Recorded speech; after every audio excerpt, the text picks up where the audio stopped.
तारा एयरलाइन्सको विमानको सम्बन्धमा योभन्दा अगाडि पनि चर्चा आएको होइन। एयरपोर्टमा गुटुटु ठेलेर कुदाउने टाइपको यस्ता यस्ता न्युजहरू आए।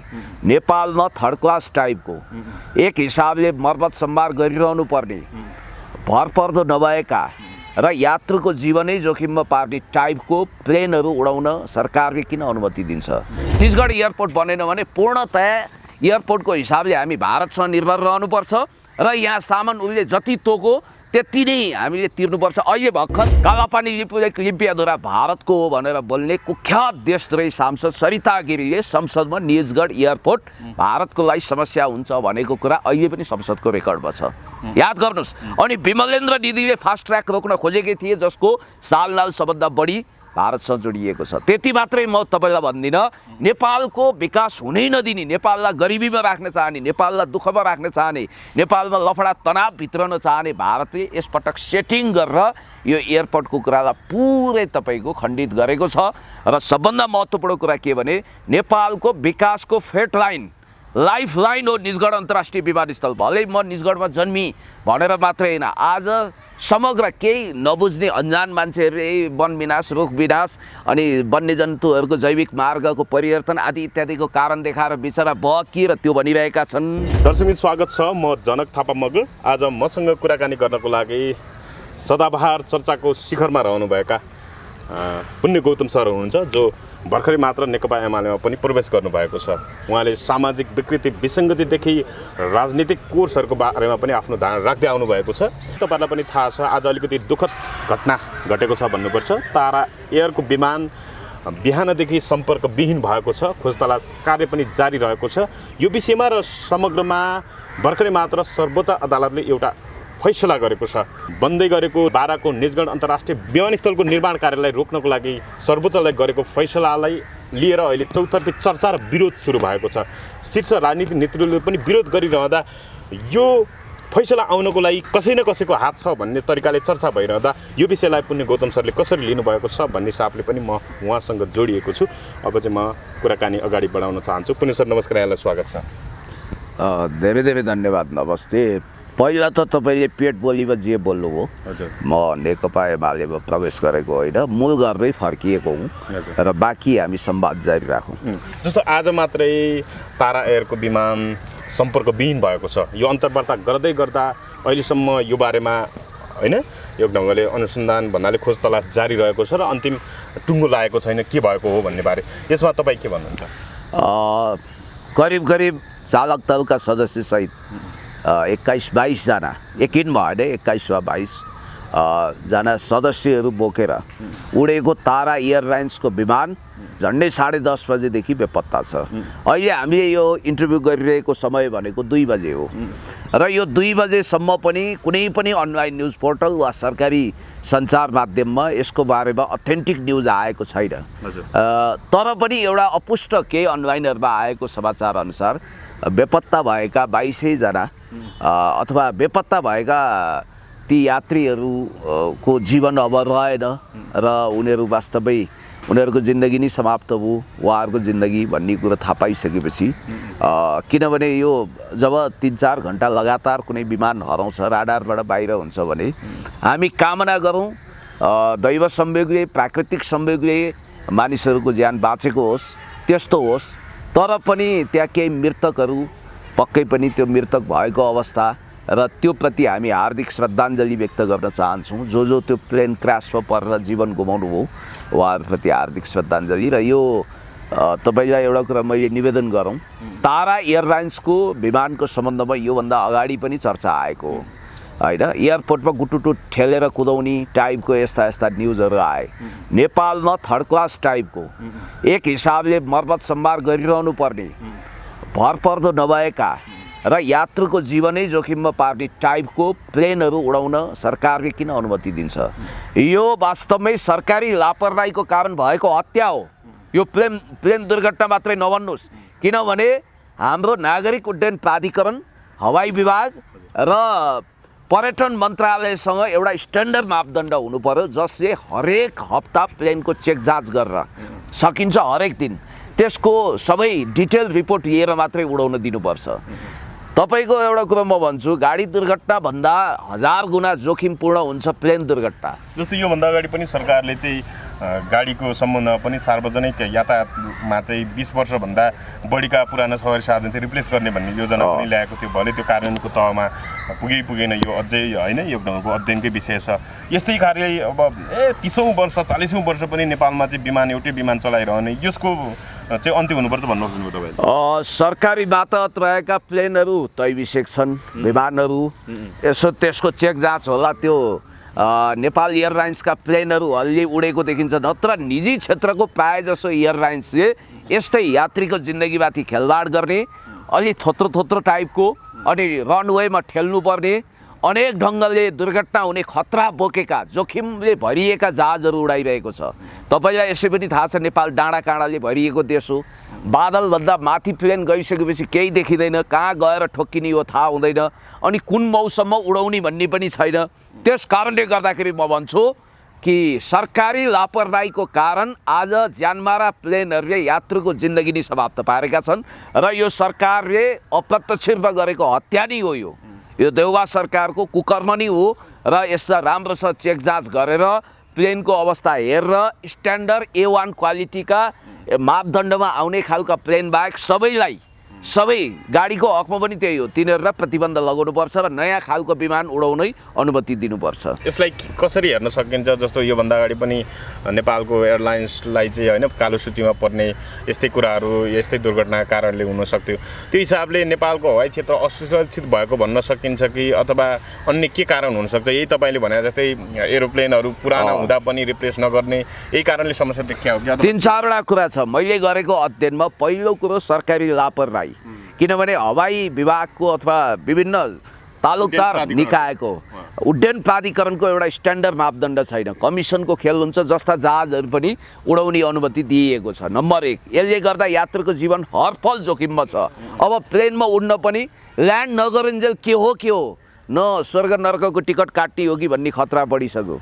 नम्बर 1। नम्बर 2, म सुन्दैछु आजकल कच्चा टाइपका पाइलटहरू अलिक सन्की। जस्तो यसमा के हुन्छ भने पाइलटको पनि मनोविज्ञान अध्ययन गर्नुपर्छ।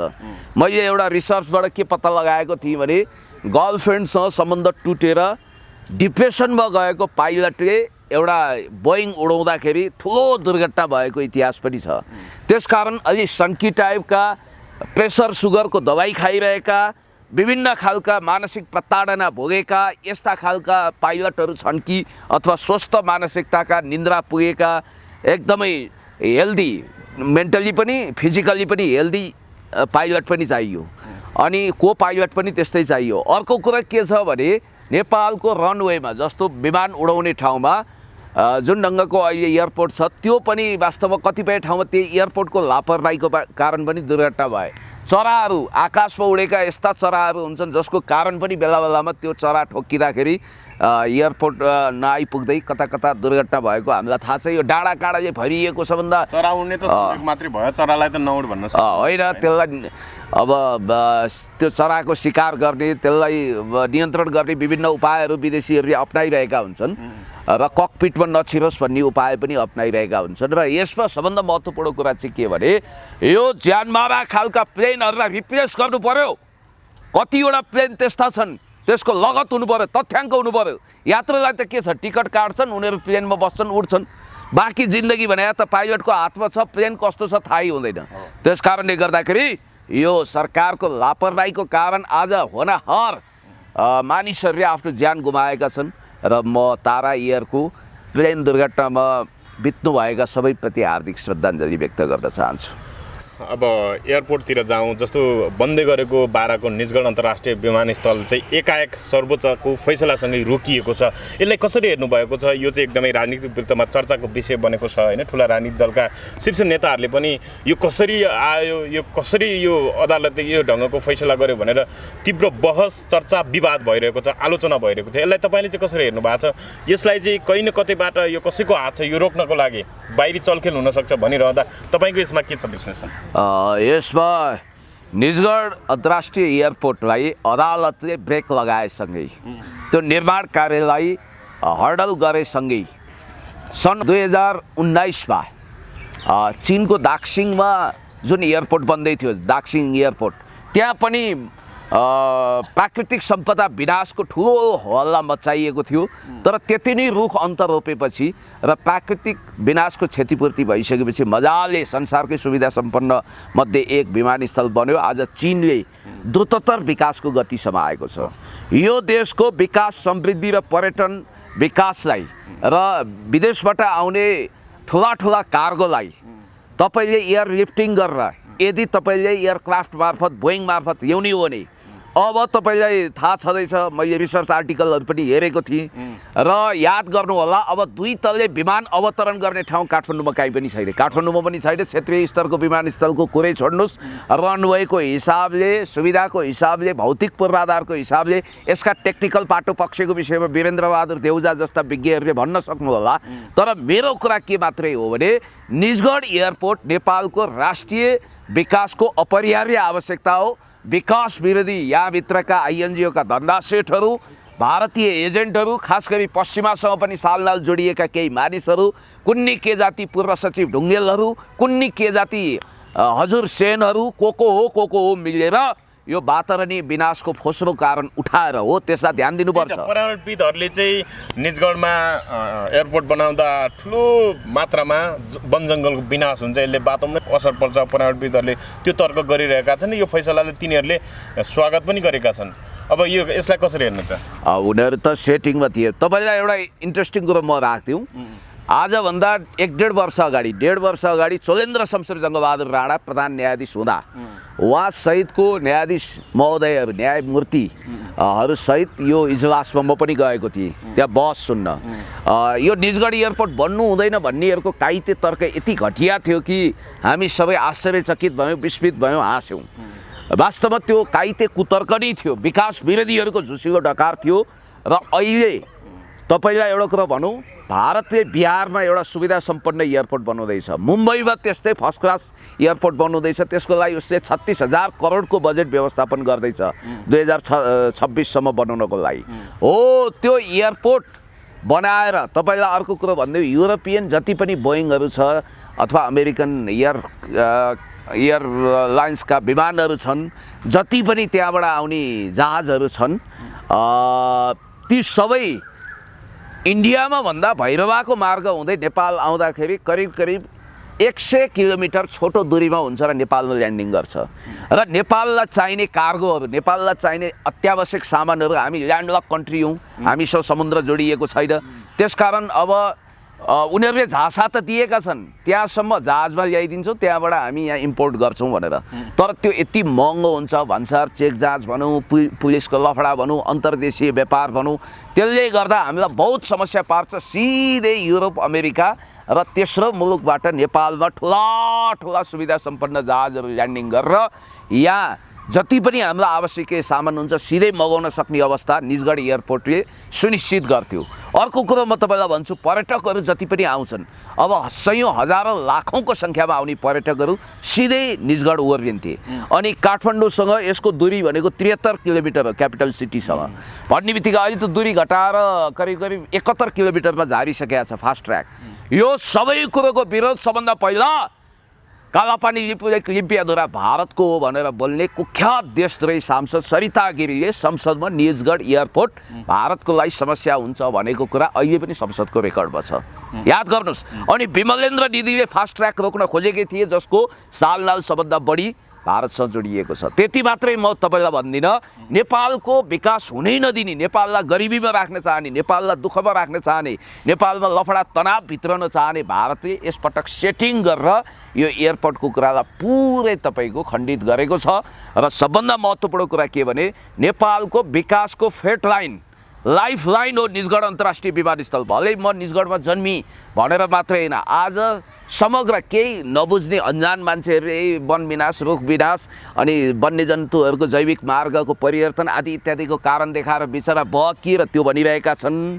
तर अबको 10 वर्षपछि नेपाल पूर्ण रूपमा भारतको मुम्बई एयरपोर्ट र बिहार एयरपोर्टमा केन्द्रित हुनुपर्छ।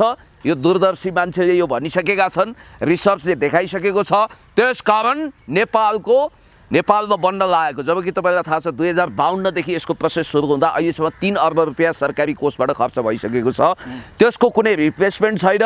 ल्यान्डको हिसाबले, मुआवजा कम दिने हिसाबले, सबै हिसाबले हेर्ने हो भने निजगढ एयरपोर्ट सबैभन्दा उत्कृष्ट थलो हो। तर एउटा कुरो, यो निजगढ विमानस्थललाई चाहिँ रोक्नको लागि भारतको सिधा हात छ भने मोदी अस्ति भ्रमणमा आए, देउवाले आन्तरिक रूपमा अदालतसँग सेटिङ गरेर यो गिफ्ट दिए। म न्यायमूर्ति भनेर न्यायाधीश महोदय, प्रधान न्यायाधीश महोदयलाई सम्मान गर्छु, अदालत र न्यायको मन्दिर बन्छु।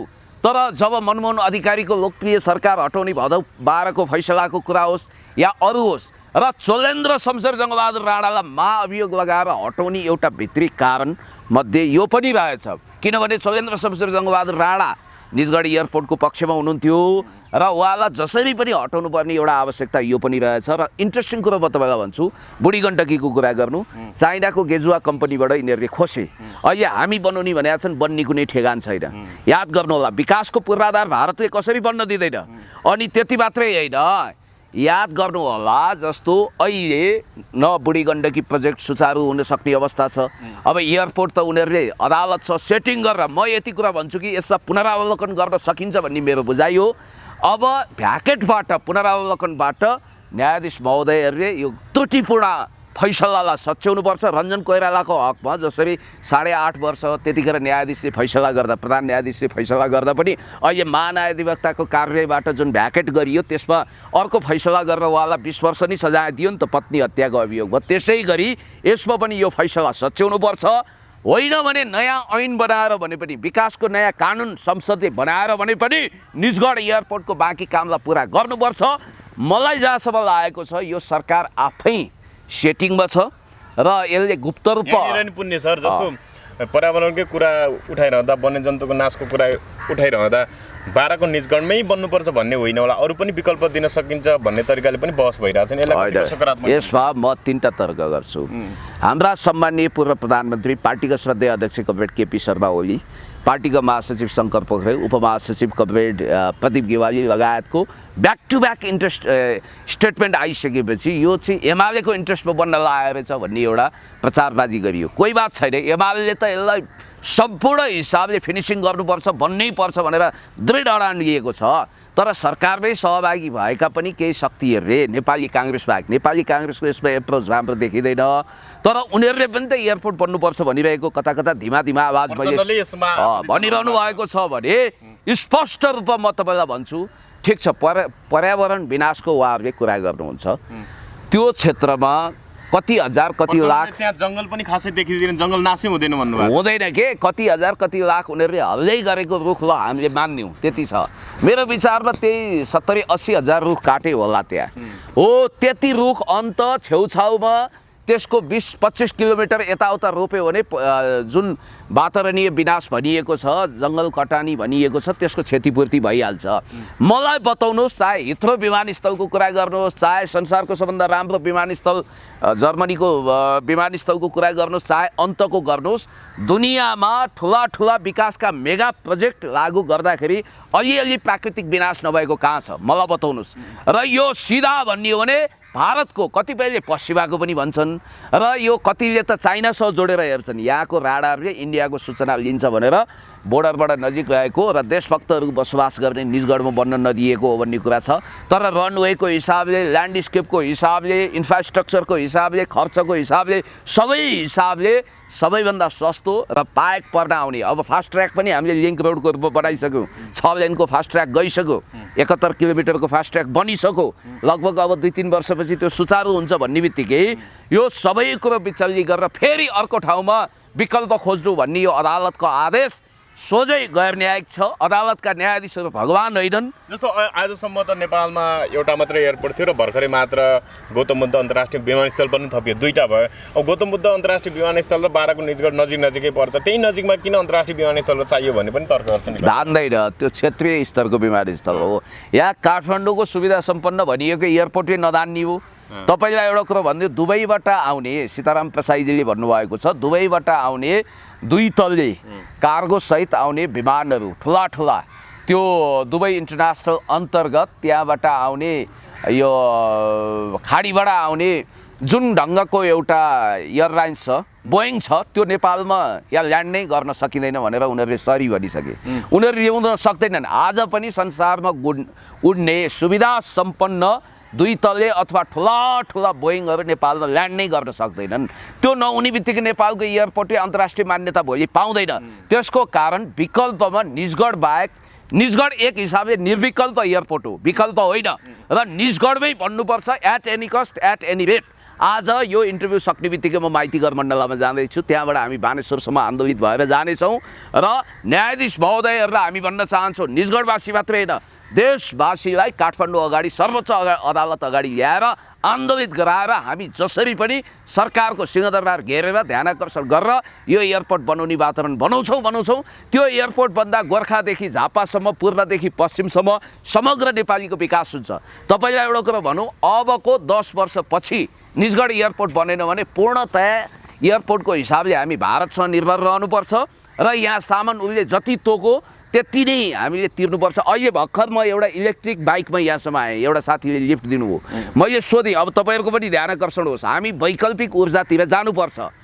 उहाँले भन्नुभयो मैले 4 घन्टा चार्ज गरेँ भने मेरो बाइकबाट 100 किलोमिटर चल्छ। अब हामी त्यता जाने कि नजाने? पेट्रोलको भाउ हेर्नुहोस् 180सम्म पुऱ्याएको थियो, 3 दिन पुग्दैन भन्ने बित्तिकै अब कि त प्रकृतिले दिएका 2 खुट्टाहरू फेरि पुरानै प्राचीन युगमा फर्किएर जहाँ तै हिँडेर जान पनि सम्भव भएन। अब ट्र्याक्टरमा चढेर अमेरिका पुगिँदैन भने जस्तै। सर यसको पनि विरोध गर्दै आउनु भएको छ, यो मिल्नु विरुद्धको हामी अन्त्यमा आइसकेका छौँ, तपाईँको पनि हतार छ।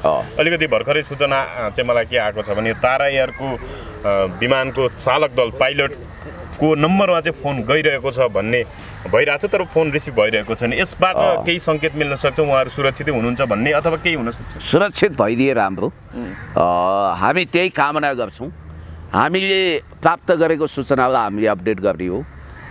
अब म चाहन्छु कि त्यो उहाँ सकुशल हुनुहुन्छ र जसरी फोन गए पनि रिसिभ भएको छैन, रिसिभ होस्। अब त्यस्तो होइन, अब बाइ द वे प्लेन त्यो मोबाइल चाहिँ सुरक्षित रहेको तर यात्रु सुरक्षित नरहेको अवस्था भयो भने हाम्रो के लाग्छ र? हस्, धन्यवाद पुण्य सर, धेरै धेरै धन्यवाद, थ्याङ्क यू।